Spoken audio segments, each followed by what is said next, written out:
Hi guys, Emma here. Welcome to my second ever video, and in this video I'm going to be doing the mid-year book Freakout tag. I've seen this around on a load of channels recently and it looks so much fun that I decided I would do it myself. So it's basically a list of questions that kind of checks up with you on how your reading goals are going, the kind of books that you've been reading, what books you're looking forward to. So without further ado, I'm gonna go to the first question. So the first question is, what has your favourite book that you've read this year been? And for me, that has to be Nevernight by J. Kristoff. I actually read this last week, but it just blew me away. I've had this book, I think, for 3 years, and I've just been intimidated by it, I think. I mean, for one thing, it's huge. It's as big as my head, if not bigger, probably bigger. Font's fairly small. I mean, that doesn't usually bother me, but it's a behemoth, basically. So last week I decided I would pick it up because I heard a few people talking about it, and I read a few reviews from reviewers that I respect, and they said it was amazing. And also the final book in the trilogy is coming out in September, so I figured it was a good time to start it because I would have a little bit of a wait, but not too much, because I hear the second book ends on a cliffhanger. So this book basically follows our main character Mia, who is an assassin. And at the start of the book, her family is basically torn apart. She's cast out, she barely escapes with her life, and she ends up being adopted by this assassin. And he trains her for about 6 years and then sends her to basically a finishing school for assassins. So she's already fairly accomplished by the time you get to meet her, and that's something that I really like because there's not so much of a sense of training montages and you having to patiently wait for the character to become competent. Mia is definitely competent at the start. So this book basically follows her as she goes to this assassin academy, and I personally love kind of magical assassin school type stories. And this one is kind of a very dark take on that. The writing is beautiful. I hadn't really heard of J. Kristoff much. I know he co-wrote the Illuminae files, which I know is really popular, but I've never read them because they haven't been in my bookstore ever. But the writing is stunning. It's done in a really interesting style, I think really unique. There's also a load of footnotes in the book, and that at first put me off, but the footnotes are actually probably one of my favorite aspects of it. It removes the need for the character to kind of info dump on you in a way that kind of isn't organic. I mean, the character's not going to explain their world in their own internal dialogue, so this kind of lets you read as much about the background of the world as you want to, and it flows really seamlessly. It adds a lot of humor to the story. So yeah, this was my favorite book of this year. I'm currently reading the second one and I'm loving it. So Nevernight. So the second question is the best sequel that you've read this year, and for me that has to be The Blinding Knife by Brent Weeks. I read the first book in this series. It's the Lightbringer series. It must have been, it's probably like 6 years ago. I think, yeah, I was in an exam year in school and I made all my friends read it. We really loved it, but I read it again at the start of this year, the first book, and some of the issues that people have point out in it kind of became clear to me as well. Some of the humor is a bit juvenile in the first book. However, this year I decided that I would pick up the second one just to give the series a chance, because I have heard that it gets better, and it absolutely does. The story in this is so much better. It really opens up the world. It delves into the characters in a really interesting way. And one thing I love about what Brent Weeks does in this series is he really, really punishes his characters. He puts them in awkward positions. He makes terrible things happen. And a lot of authors I find are kind of scared to do that now somehow. There's too much like everything is fine going on in books. Nothing is ever going fine in this. Things, it's always hitting the fan basically. And this was a really satisfying read. I then went on to read the third one, and I'm going to be reading the fourth one before the end of the year because the fifth one is coming out soon. So yeah, this is my favourite sequel of the year so far. The next question is my most anticipated new release. So that's only a book that's already come out prior to me filming this video, basically. And this one is kind of, fills me with a bit of guilt, because this is a series that's beloved to me. And the third and final book came out the day before my birthday, and I was like making plans to read it on my birthday. It was going to be great. And then I realized that I was terrified to read it, because I don't know if you get this feeling, but there's like this thing that happens to me when I really love a series and it's so special to me and all the characters are so just integral to me and I love them, where when the third book or whatever, the final book comes out, I'm too scared to read it because I'm afraid that it's going to be bad. And I'm so afraid that it's going to be bad that I never read it. This has actually happened with a few series. I have since finished them up, but it usually takes me between 1 and 2 years to finish it. And I really don't want this to happen with this one. So this is the third book in the Book of the Ancestors, Mark Lawrence. This is the first book, Red Sister. It's amazing. You should definitely read it if you haven't already. It's basically set in a kind of school for badass magical assassin nuns. It's an all-female cast with a few very minor male characters thrown in. You know, it is basically a convent. So all the characters are amazing. The friendships are amazing. The writing is amazing. The magic system is really interesting. And I adore it so much that I've been putting off reading the last book since April. So that is definitely a new release this year that I want to read, because I need to finish this series. I need to know what happens, even if I am scared. So yeah. So the next question is my most anticipated releases for the rest of the year. The question says release, but I'm going to pretend that it says releases because there are so many books that I'm excited about. So the first book that I'm really excited about, this is the first book in Joe Abercrombie's First Law series, The Blade Itself. As you can see, super yellowed. I've had this since I was, I think, 14 when I read it first. I know, very inappropriate for me at that age, but whatever. Oh man, it has that old book smell. You know when you have like yellow, oh my god, it's nice. They should definitely make a perfume out of this. I would wear it. I want to smell like an old book. Anyway, so the kind of a sequel series to this, the first book in a sequel series to this, is coming out in September, I think. It's called A Little Hatred. And I absolutely adore this trilogy. Actually, it's kind of a whole series now. There's a bunch of spin-off books and they're all amazing. Pretty much everything Joe Abercrombie touches is amazing. So I'm super hyped for this. I'm hoping there's going to be, you know, some cameos. There's some things left unresolved in this series that I'm hoping I'm going to get some hints about what happened, what went down with the characters.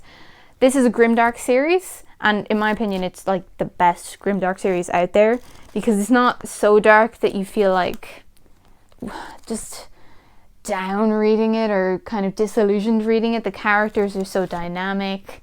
You love some, you hate some. You love some, you should probably hate.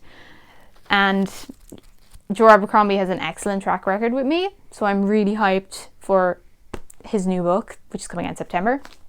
The next book that I want to talk about in terms of anticipated releases is Starsight by Brandon Sanderson. Brandon Sanderson is pretty much my favorite author of all time. I've read, I think, all his books with the exception of maybe the White Sand kind of comics and maybe 1 or 2 other ones. But as far as I know, I've read everything major that he's written.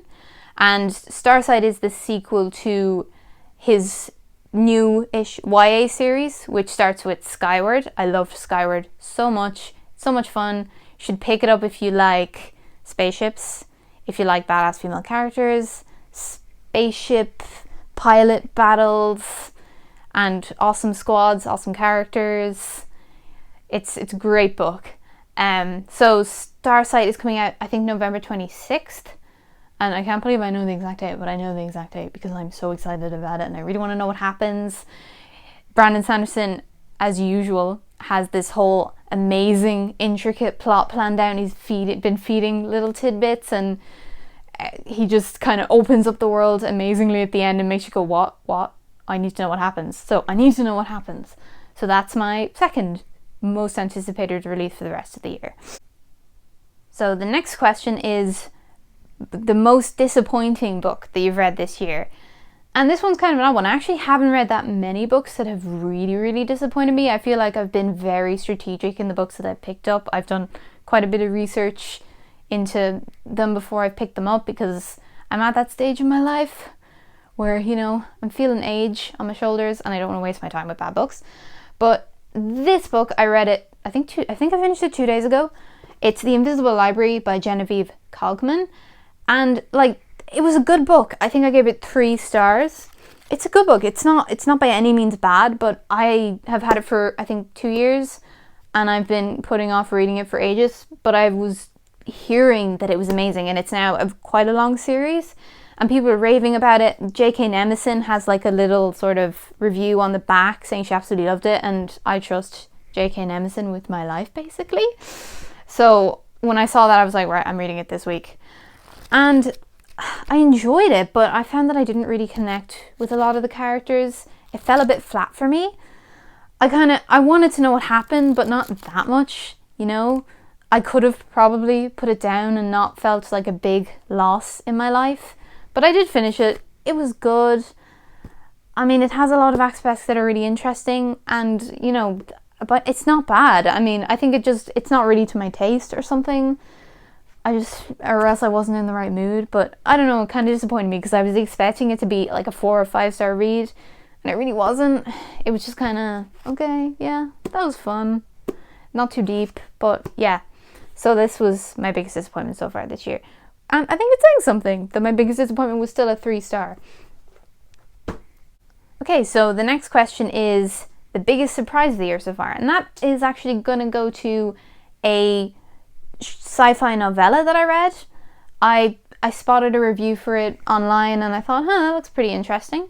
So I picked it up and I devoured it in literally 3 hours. It's a very short novella. It's called All Systems Red. So it's the first book in the Murderbot Diaries. This book is so interesting.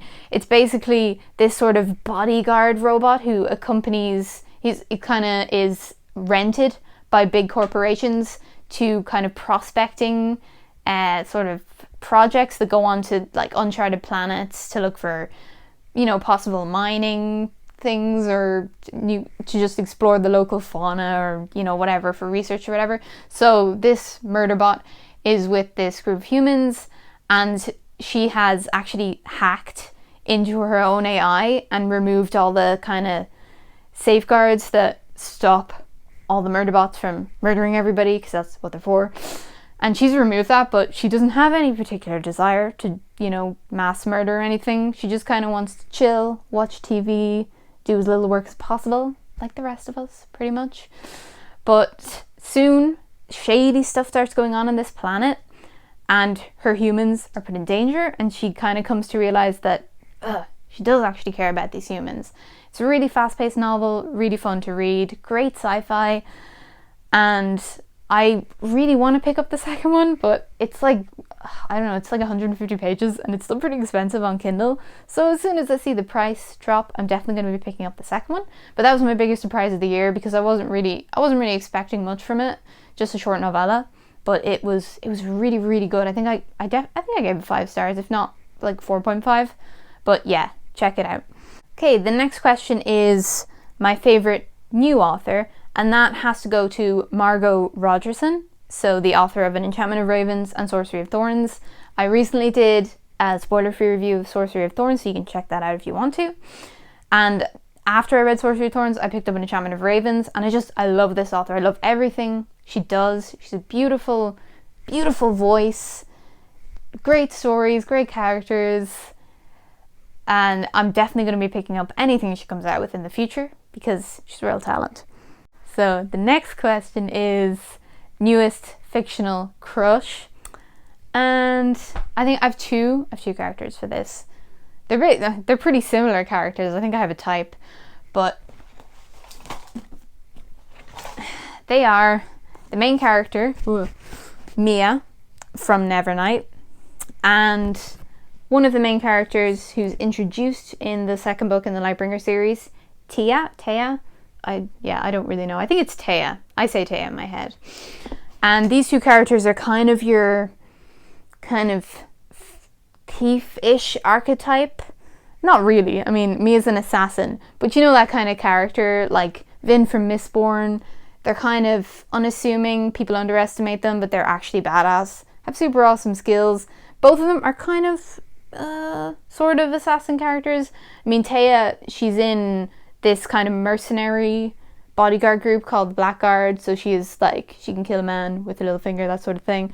Mia, she doesn't even need her little finger to kill a man. So yeah, these are my two new fictional crushes. I just put down the book that I need to pick up again. This question is your favourite new character, and obviously that has to be Mia from Nevernight. Mia's just amazing. She's like, I'm sure if I met her in real life, she would terrify me and I would run in the opposite direction. But, you know, in my mind, we're best friends. And she's just really cool. She's foul-mouthed. She spends an inordinate amount of time, like, soaked in blood. I respect that. And she's got super awesome fighting skills. So, you know, I'm sure we get along. She could protect me. She's sarcastic. She's funny. And, yeah, she's really captured my heart. This whole book has captured my heart. But me especially, without her, yeah, it wouldn't work. But, yeah, new favourite character. Okay, the next question is, book that made you cry. And this is like a theme with me. Fantasy books don't generally tend to, I mean, okay, they have made me cry, but they don't make me cry like bawling, crying. That usually happens with contemporary novels. I don't know why this is, but book that made me cry this year was The Astonishing Colour of After by Emily Exor-Pan. So this book basically follows the story of a girl whose mother, at the start of the book, the very start of the book, this is in the synopsis so it's not a spoiler, her mother dies by suicide. And this book is basically her journey to kind of deal with that. It's a spiritual journey. It's one that also takes place kind of through different cultures and art. So Lee, who's the main character, after her mother dies, she decides to go to Taiwan, where her mother's from, to kind of explore her culture and to meet her grandparents, find out more about her family and find out more about her mother, because there's a certain amount of her mother that's sort of mysterious to her. She obviously wants to understand what drove her mother to, you know, to such a tragedy. This is an absolutely beautiful book. It deals a lot with like color and spirituality and kind of the story of Lee coming to terms with her mother's death and exploring this culture and the spirituality around kind of the experiences that she's having and where she ends up, and just the way that the story is told and the characters, they wrapped their fingers around my heartstrings, and I definitely cried a few times while reading this. So yeah, if you feel like crying and being upset and also experiencing a really beautiful story, this is one to pick up. This is happening too much. So the next question is, a book that made you smile, and it's Nevernight by J. Kristoff. This book, I mean, it made me smile in a number of different ways. There was the smiling because badass action is happening, me as being badass, and I'm enjoying kind of, you know, in a kind of third-hand way, how awesome she is, feeling awesome myself a little bit. And then there's the fact that this book is hilarious. Despite being in a grimdark world, the same with Joe Abercrombie, it somehow manages to also have this core of like dark humor, and I can't even count the number of times I just laughed out loud while reading this. Especially the footnotes really add to this because it's kind of told by a narrator and they add in little asides and you're just like, oh my god. It's both incredibly dark and incredibly funny. Kind of the same sort of humour that The Lies of Locke Lamora has. It has the same kind of vibe that The Lies of Locke Lamora has, to be honest. So if you like The Lies of Locke Lamora, you will like this. If you like Assassins, you will like this. Please read this, basically. So the next question is the most beautiful book that you've bought this year. And this, like, I think hands down, goes to The Slow Regard of Silent Things by Patrick Rothfuss. Now, if you don't know, Patrick Rothfuss writes the Kingkiller Chronicles, which is The Name of the Wind and The Wise Man's Fear. This book is pretty polarizing. A lot of people love it. A lot of people don't really like it. But I think one thing that nobody on either side can deny is that Patrick Rothfuss can write. He can write. And this book follows a minor character from both The Name of the Wind and The Wise Man's Fear, Ari. She's this girl who lives in the under kind of tunnels / sewers beneath the university where Kavoth, please tell me I pronounced that right, where Kavoth kind of goes to learn everything, I think. He learns everything. And Ari's a really fascinating character in the main books. I always wanted to know more about her, and this book was a delightful chance to figure that out. So even if you didn't particularly enjoy maybe The Wise Man's Fear, maybe if you felt the plot was going a bit off the rails, which a lot of people think, I'm reserving judgment until I read Doors of Stone, which I'm not sure if it has a release date. I hope it has a release date soon, and a cover, because I need it. I need to know what happens. It's been many years. I'm starting to get grey hairs waiting for it. But if you liked The Name of the Wind and you like Ari, this is definitely one to pick up because it has Patrick Rothfuss's amazing writing, and it's also illustrated. Well, this version is. I think all the versions are illustrated. It's beautiful. Ari is such an interesting character, and yeah, I mean, you cannot deny that this is a beautiful book, and the illustrations are even more beautiful. So yeah, this is my most beautiful book that I've bought this year, and it's definitely one worth reading. Even if you don't like the Kingkiller Chronicles, to be honest, it's worth reading. It's beautifully written. It doesn't really expand on or, follow Kavoth's story. Yeah, this is a great book. Okay, so we're on to the final question, and that is, what books do you need to read by the end of the year? And I didn't take this one to mean like what books that are coming out that I need to read. It's more like what books have I been putting off reading that I need to read.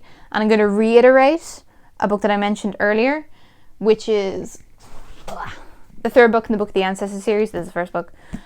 Holy Sister, I need to read that. As I've said, I've been putting it off because I'm a coward. I need to stop being a coward and read it. And the second book pretty much has me in the same position, and that is The Stone Sky by N.K. Jemisin. I have been saying her name wrong, I'm so sorry.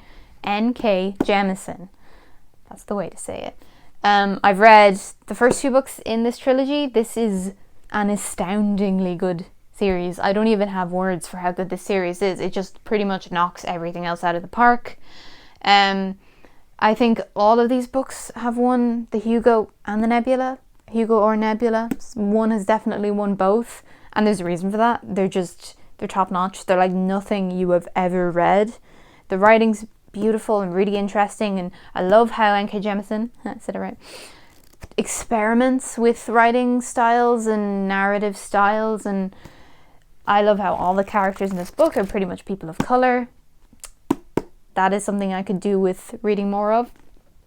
Yeah, so I definitely need to read this book because I need to know what happens. I have a lot of suspicions about, how things are going to turn out, and also a lot of worries. And yeah, this book is one that I definitely need to read. Okay, so that's me finished the mid-year book Freakout tag. I hope you enjoyed the video. Please like and subscribe if you did. And thanks for watching.